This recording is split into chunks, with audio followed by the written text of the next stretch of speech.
हरे कृष्णा। आप सभी का स्वागत है आचार्य सीरीज में। मैं हूँ श्री चैतन्य चंद्र दास। आज हम छोटी सी लीला देखेंगे मुरारी गुप्त की। ये जो मुरारी गुप्त है, रामायण में हनुमान थे, बाद में चैतन्य लीला में वही मुरारी गुप्त के रूप में आए थे। हनुमान मुरारी गुप्त बन के आए थे। तो ये मुरारी गुप्त का जो घर है बहुत ही नजदीक है योगपीठ से। निमाय पंडित का जहाँ घर था उससे बहुत नजदीक है मुरारी गुप्त का घर। तो मुरारी गुप्त और निमाय पंडित दोनों एक ही पाठशाला में पढ़ते थे और वो गंगादास पंडित उनको सिखाते थे। उनके टीचर थे गंगादास पंडित और दोनों व्याकरण वहां पे सीखते थे। लेकिन निमाय पंडित और मुरारी गुप्त के बीच में 20 साल का फर्क था। 20 साल सीनियर थे। लेकिन निमाय पंडित हमेशा मुरारी गुप्त को डिबेट में हराते थे, शास्त्रार्थ में हराते थे। एक बार जब मुरारी गुप्त और उनके जो दोस्त थे वो जा रहे थे पाठशाला से, तो उनके पीछे पीछे निमाय पंडित और उसके दोस्त वो भी जा रहे थे। तो मुरारी गुप्त उनके दोस्तों के साथ बात कर रहे थे व्याकरण का, योग सूत्र, ज्ञान के बारे में। तो ये जो निमाय पंडित था जो पीछे था उनके, वो भी उसकी नकल कर रहा था। जैसे मुरारी गुप्त बात कर रहे थे वैसे ही निमाय भी नकल कर रहा था उनको चिढ़ाने के लिए अपने दोस्तों के साथ। तो सब वो हंस रहे थे। तो जब ये मुरारी गुप्त ने देखा, अरे निमाय ये मेरे से छोटा है 20 साल से और मेरी नकल करता है, मेरा मजाक उड़ाता है। तो मुरारी गुप्त ने पीछे देखा और निमाय को बोला, देखो निमाय मेरी मजाक मत करो, मैं बहुत गुस्सा हो जाऊंगा। तो देखो ये मत करो, तुम अच्छे बच्चे हो ना, तो ऐसा मत करो। तो उनको थोड़ा गुस्सा करते हैं। तो निमाय पंडित फिर से नहीं मानता, वो वैसे ही नकल करते रहता है। फिर मुरारी गुप्त बहुत गुस्सा हो जाते हैं और फिर निमाय भी गुस्सा हो जाता है। और निमाय बोलता है, मैं आज तुम्हें दोपहर के समय मैं दिखा दूंगा मैं कौन हूँ करके। और फिर निमाय वहां से चला जाता है, भाग जाता है।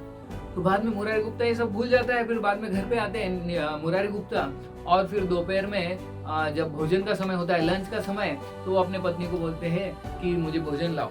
तो मुरारी गुप्ता बैठते हैं और उनके सामने उनकी पत्नी उनको बड़ा एक प्लेट में प्रसादम उनको सर्विंग करती है। तो मुरारी गुप्ता प्रार्थना बोलते हैं और फिर भोजन करने लगते हैं, शुरुआत करते हैं। तो तभी ये जो निमाय पंडित है, जो कि 10-12 साल का होगा निमाय, वो घर से आता है, उनका घर नजदीक है वहां से, और चुपके से आता है मुरारी गुप्त के घर पे।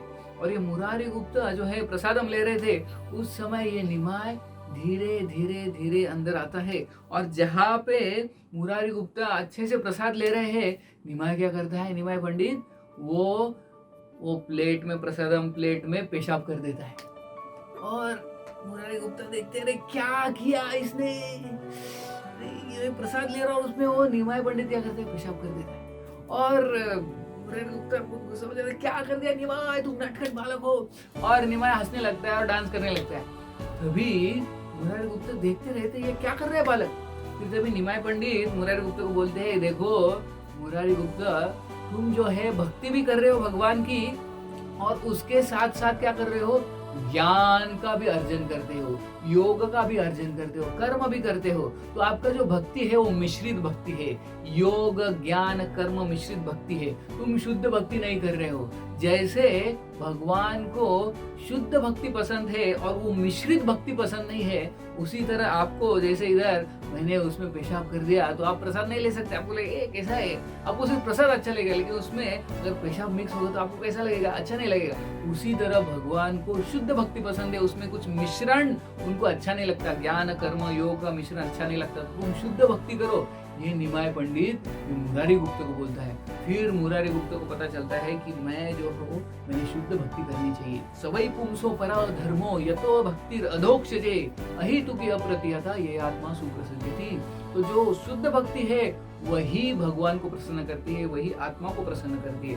तो निमाय पंडित ने इस लीला से दिखा दिया कि कैसे एक व्यक्ति ने शुद्ध भक्ति करनी चाहिए, उसमें किसी भी तरह का मिश्रण नहीं होना चाहिए। निमाय पंडित इस लीला से हमें दिखा रहे हैं। तो हम ये सीखते हैं इस लीला से। आप इस लीला से क्या सीखते हैं, इस लीला से आप क्या सीखते हैं, आप जरूर कमेंट बॉक्स में जरूर लिखिए। बहुत बहुत धन्यवाद। हरे कृष्णा।